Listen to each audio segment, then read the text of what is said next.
Hi, I'm Feroz Khan, and welcome to Drag and Drop Low Code Unplugged, the podcast where we explore the game-changing impact of low code in software development. Join me in insightful conversations with IT leaders and passionate low code enthusiasts who are at the forefront of this digital evolution. Together, we'll explore how early adoption of low code is giving businesses a competitive edge on a global scale. We'll discuss its impact on software development, dissect its role in transforming businesses, and uncover the ways in which it's reshaping career trajectories. So whether you're a seasoned IT professional or a curious enthusiast, be sure to tune in as we share success stories and unravel the mysteries of low code. Subscribe now and stay tuned for a front row seat to the revolution that's shaping the future of technology. So let's go.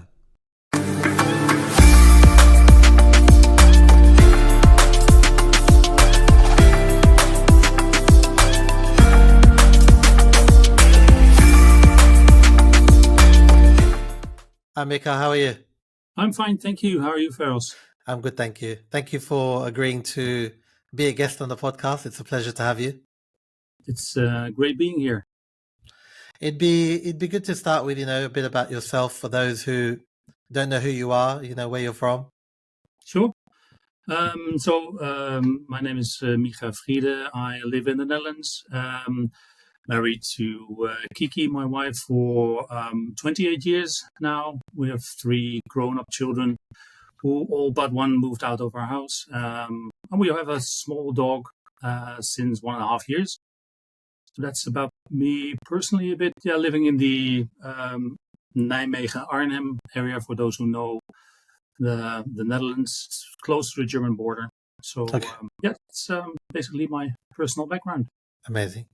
And, going into your kind of professional background, could you talk us through kind of, obviously you're working in technology and IT, where did that kind of start from and that interest come from?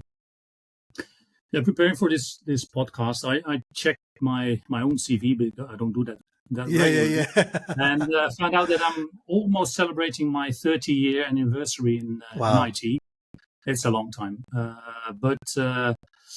Started as a support engineer at Novell, that at that point owned WordPerfect, a competitor of the Microsoft Office suite. Mm-hmm. And from there, went to a software company as a consultant, focusing on IT service management software.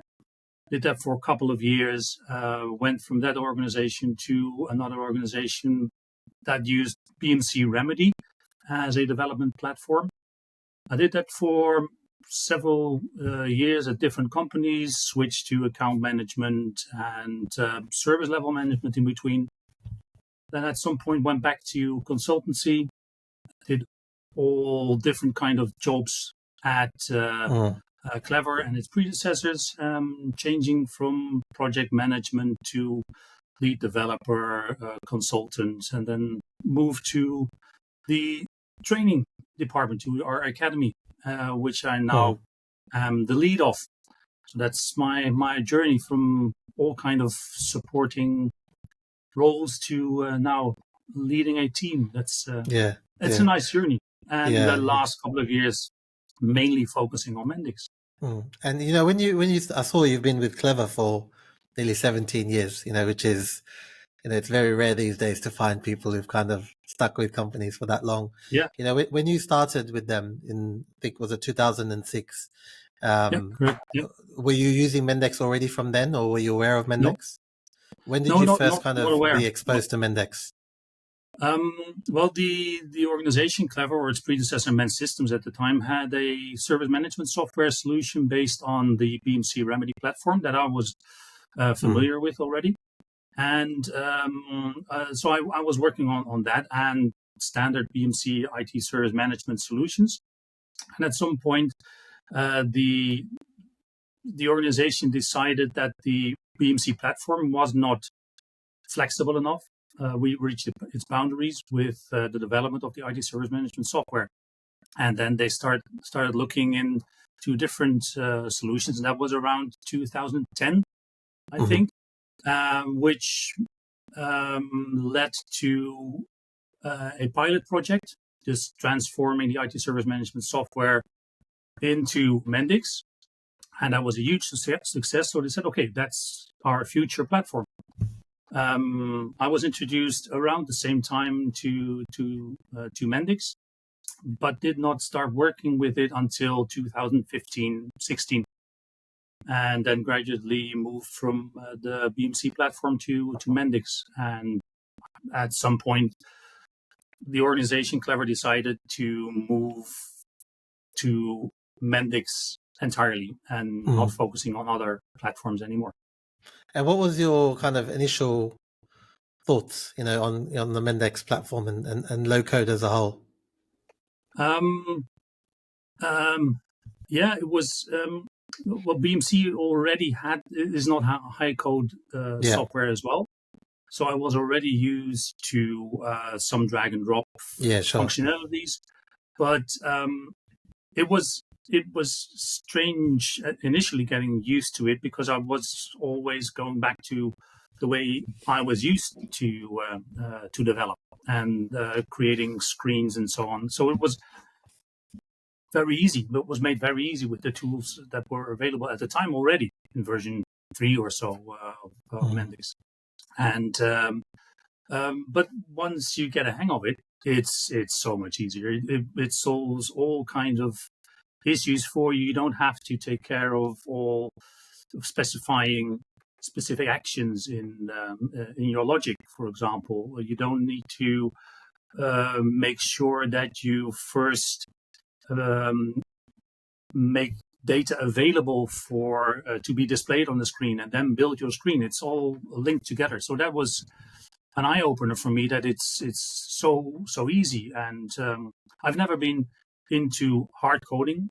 That's not my background. I'm more focused on people using software in the service management background as well. So that was my main focus. But then I said, okay, yeah, this opens up a whole new world for me as a not really a developer to start developing my own applications. And your role's now kind of moved onto the training academy side of things. How have you found that kind of transition from someone who's a consultant to now kind of the academy side of things? It's I really love it. During my projects as a consultant, I always took along more junior developers and guided them in what they did not know yet for Mendix. And at one point, I thought, well, it's a pity that I can only teach one or two people at a time. Yeah. Why not give me a chance to do that for more people? And then the opportunity came along. Maybe I manifested it, thinking about that. Exactly. But it happened. That, there was a change in the organization on the academy side at CLEVR, and I was asked to take up that role. So first as a trainer, and then the academy lead at that time.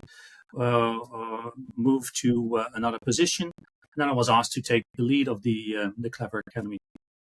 So now focusing on training as well as setting up the certification and development program for our internal staff. So not only focusing on technical, not even focusing only on Mendix, but also on the PLM side of our organization. So Siemens software. Team Center, NX, etc., and as well as other roles in the organization. So that's the main focus of our academy currently, as well as supporting our customers or potential customers in their development within Mendix, Siemens, etc. Yeah. Okay. Over the time that you've used Mendix, can you talk me through maybe one or two features that you personally have found really, you've been really impressed with in the platform?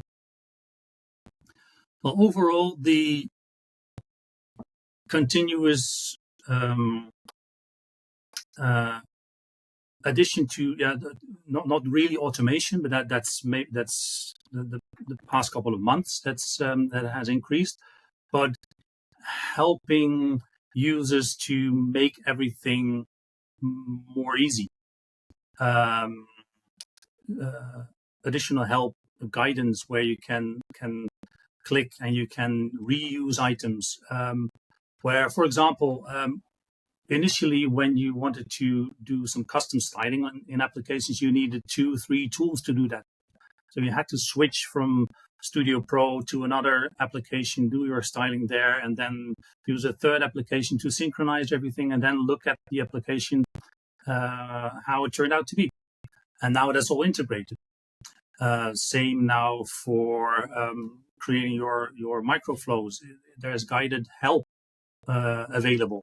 So those kind of things that will help the developer to make use of all the aspects of the IDE and all aspects of the ecosystem, just from one entry point.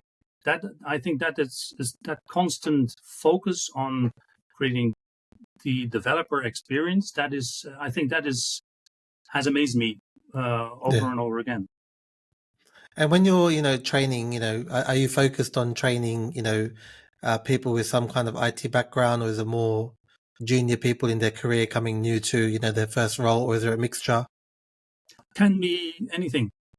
Yeah. So I'm a certified trainer on all levels, all 3 levels for Mendix, which means that I can teach them from their start. People leaving leaving university, maybe they do have an IT background. Most of them have a business IT background. Yeah. And start their career using Mendix, but also already advanced developers, maybe not even on the Mendix platform itself. I can teach them how to use the application, and of course the more advanced courses, as well as one of the things that we do at CLEVR is we've created a boot camp. And you've spoken to René van Hofwegen in a previous podcast, and that is one thing that he created years ago. So the vision already also to make sure that the people not only get trained in their Mendix skills, but also their consultancy skills. Yeah. And that is what we do in our bootcamp. Successfully, I must say, because at the end of the bootcamp, they know what to do in Mendix. They have experience talking to product owners, talking about user story improvements, but also presentation skills and those kind of things. So they should be more or less ready to start their first project at the end of the bootcamp. Amazing. And when you're, especially when it comes to kind of experienced developers from traditional, what are some common things that they're most impressed with when they start learning the platform? It's most of the time how easy it is to develop something, the speed in which they can get a result. We did some 1-hour workshops with people, and at the end of the 1 hour, they already got an up and running application, which they could never do on their traditional platforms. So that is something that they embrace. What they're sometimes hesitant about is to give away what they their control, or at least they think they don't have control. But that's not true. You can have more and more say in what you can manage.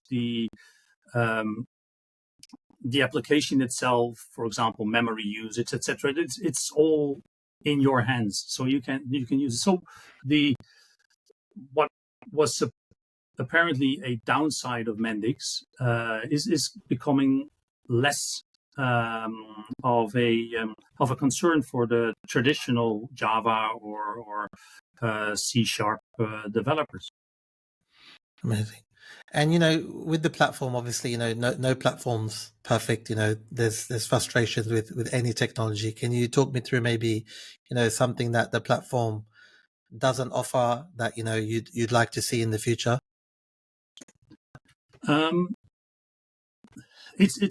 That's hard to answer. What maybe take it from a different angle. It's not so much the platform itself, but since Mendix is adding so much functionality with every release, if you look at the comments on the release notes, it's this has been added, or and I think the speed of allowing, the documentation is okay most of the time. But for example, the training material, online courses, the exams, they are a bit behind, and that's sometimes frustrating. That you want to teach something, but you don't have the material yet to give the students the ability to use everything that's already available. Yeah. So I think that is something that is maybe the downside of the speed of development within Mendix itself, based on Studio Pro and the entire ecosystem. But luckily, I got selected as a trainer MVP. Yeah. So I can push and talk to the people at Mendix and say, okay, well, we need this, and can we improve this part of the standard training? So, of course, I can do everything myself, but then 10, 20 people will do it all around the world. So why not combine all these efforts and then have Mendix lead the improvement of the training material? And so speaking of the MVP, that was my next question. You're recently, part of the latest batch of MVPs. Usually there's certain things, involvement that that individuals do to become an MVP. Can you talk us through kind of what your involvement has been and why you've been recognized? They not so long ago they changed the criteria for becoming an MVP. Initially, it was that the existing MVP selected the new members of the as MVPs, but now the criteria and there was only one kind of MVP. Yeah. Now there are four. For example, trainer MVP, Pathfinder MVP, support MVP, all different types of MVPs, and based on the area that you select, there are different criteria. In my case, I had to, of course, give a couple of trainings. Yeah. And share knowledge via LinkedIn posts or sharing information via a blog post, sharing content on the marketplace, those kind of things. So it's well defined what you need to do. But basically, it's being an active part of the community, sharing your knowledge, answering questions on the community, formerly known as the forum. So that's basically it. And for the future, it's more or less the same. Sharing my knowledge, helping others in their journey, and staying active. And I guess the good thing about your kind of being a trainer MVP with the training and academy kind of side of things, your role is forever growing the Mendix community of developers, right? So you're every time you're doing these trainings, you're potentially adding new people to the ecosystem, which is obviously a big bonus. It can be, and hopefully it is. Yeah. But there are some things where I think, okay, it will shift a bit. My role will shift, and not only my role, but also from more senior consultants. Recently, it has been in development for some time now. The developer automation on the side of the developer, so in Studio Pro, where you were able to right click on an activity, and then you get suggestions of what the next activity will be. That was a first step, but now with the introduction of Maya, the Mendix AI assistant, you can just ask Studio Pro, okay, I am a manufacturer and I have a CRM issue that I want to solve. Please create an application. And then Maya returns with a domain model, which makes sense. Yeah.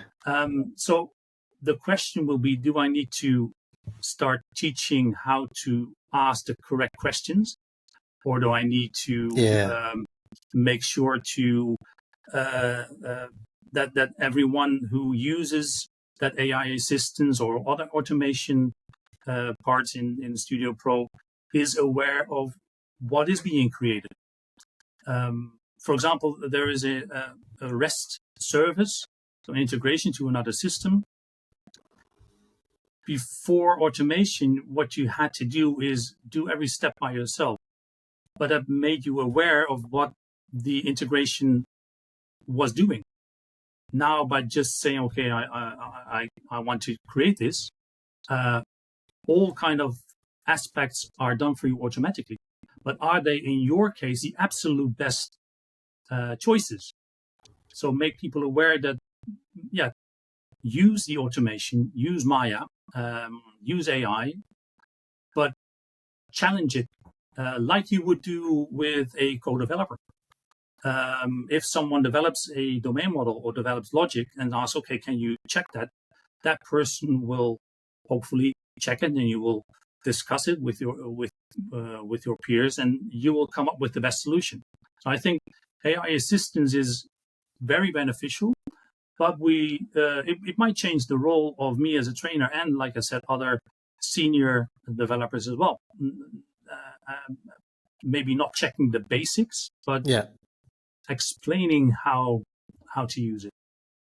Yeah, and speaking of AI, obviously AI has been spoken about a lot, in the last 12, 18 months, and you mentioned Maya as well. What's your kind of personal view on, there's big discussion about will AI make, low code no longer needed, in the future, how it looks like with AI and low code. What's your personal view on that? I think it will help. It will take away some of the work away, but maybe that's not the work that you don't want to do anyway.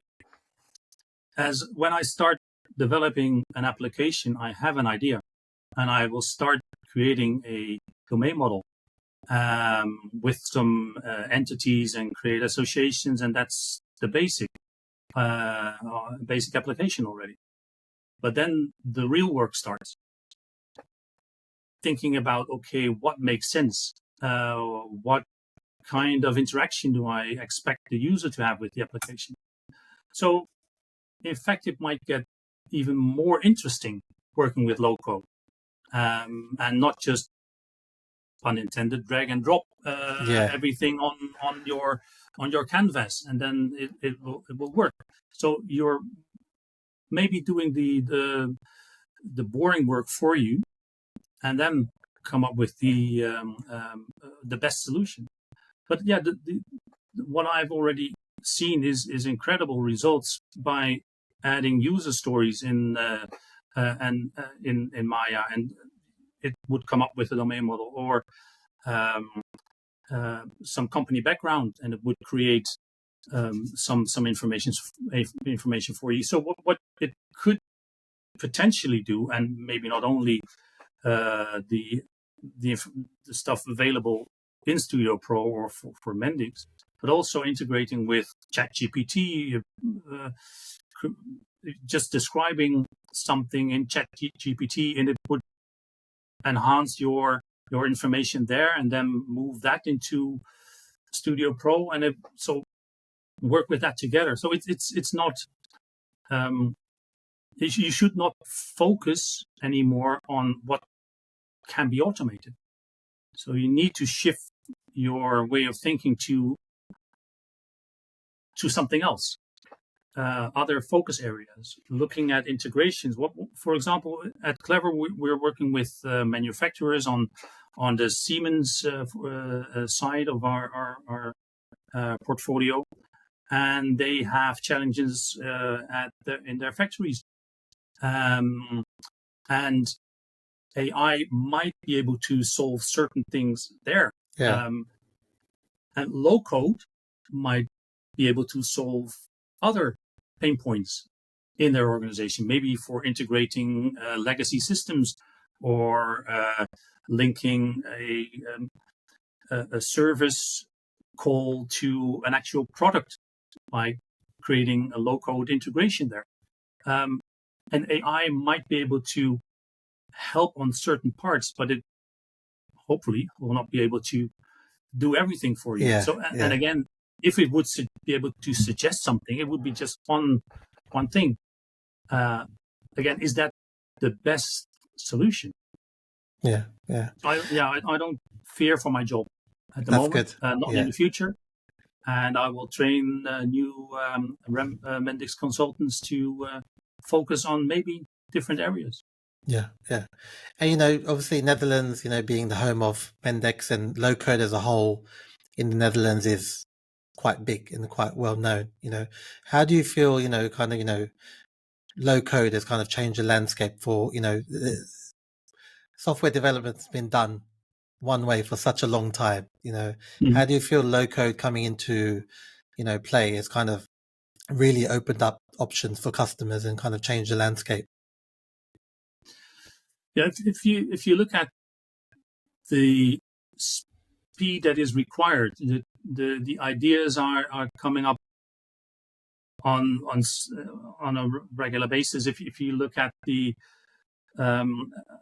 requests from customers, maybe a good example is that before, not even my last project, but before that, I worked at several projects at the Dutch land registry, the Kadaster, and they embraced Mendix and as a low-code platform in their IT infrastructure. And it was used for customer-facing applications, but also for just Excel replacements.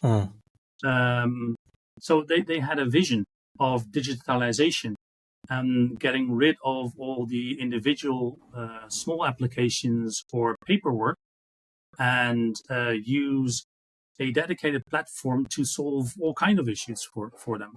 And that's what we're seeing at more traditional organizations like manufacturing organizations, that they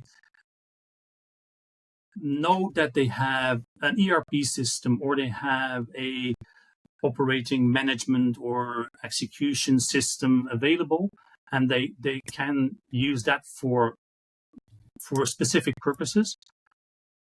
But if they want to change something that could have a huge, a long development cycle or extremely high costs, the impact could be tremendous. If you change something at the core, that might impact everything in your organization.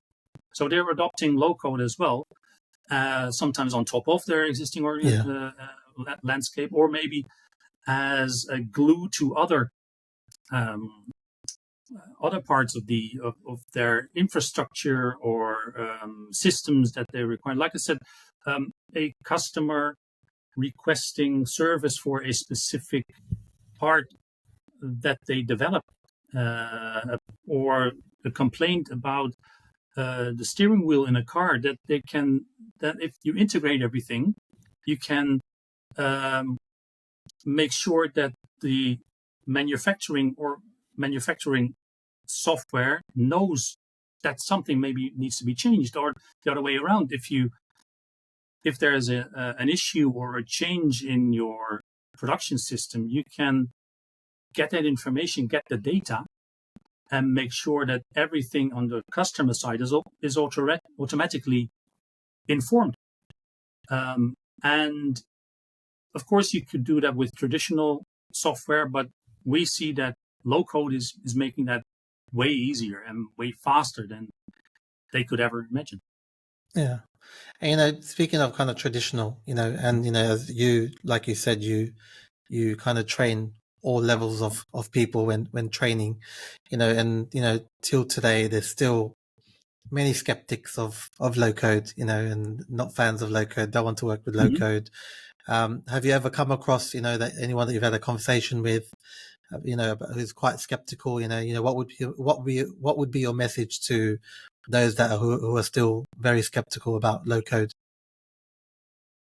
I would say give it a try and experience it. And like I said earlier, most of them fear that they lose control But if you can convince or better show them that they don't lose control, but they have all the tools available, then they adopt it and they start loving it. Of course, there will be people that will never want to use low code for whatever reason. Maybe they're hardcore coders. But I also know that, the repetitive work they don't like.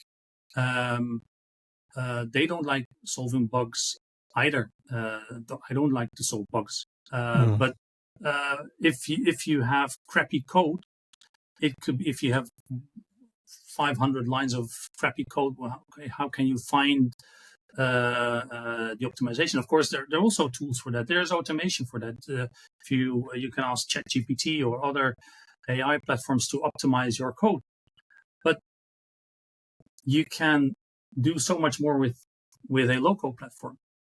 And I've trained indeed people that were familiar with coding languages. And they said, well, I never want to go back. I love it. Why wasn't I told before that I can do it so much faster? But it's at the end, it's getting the experience, getting your hands dirty, and then you can really, then you can tell, do I really like it or don't I like it? Yeah. I think it always comes down to, obviously, they need to play around with it and have a go before making their decision, isn't it? Yeah, exactly. And sometimes you need to have a visionary in your organization that says, okay, we're going to do it. And it's not an either or discussion, it's and. For certain cases, okay, we are going to use specific code to program maybe in legacy software. But in other occasions, we want to use low code because it's the best solution. You can have all kind of different varieties of your IT environment. So selecting the best solution for your challenge or your problem. I think that is something that you need to focus on. Not saying beforehand, okay, we're not going to use low code because it's crap. Yeah. Okay, look at it and work with it. And like I said, you need visionaries to sometimes in your organization that they say, okay, it is going to be part of our strategy. It's not going away anymore. Predictions are that 70-80% of all future applications will be built by some sort of low code. Yeah. So if you're not doing it, you're losing something, and you will not get the people anymore. They're quitting their jobs.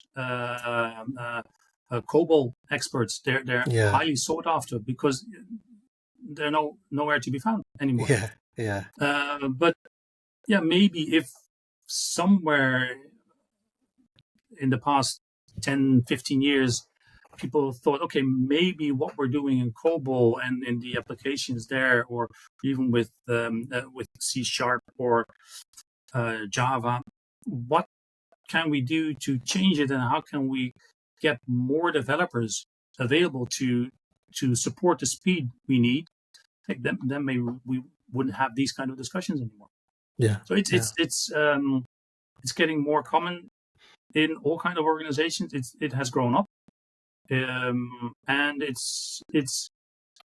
has all these different elements. And if you want to develop, if you want to do CSS, okay, you can still do that in low code.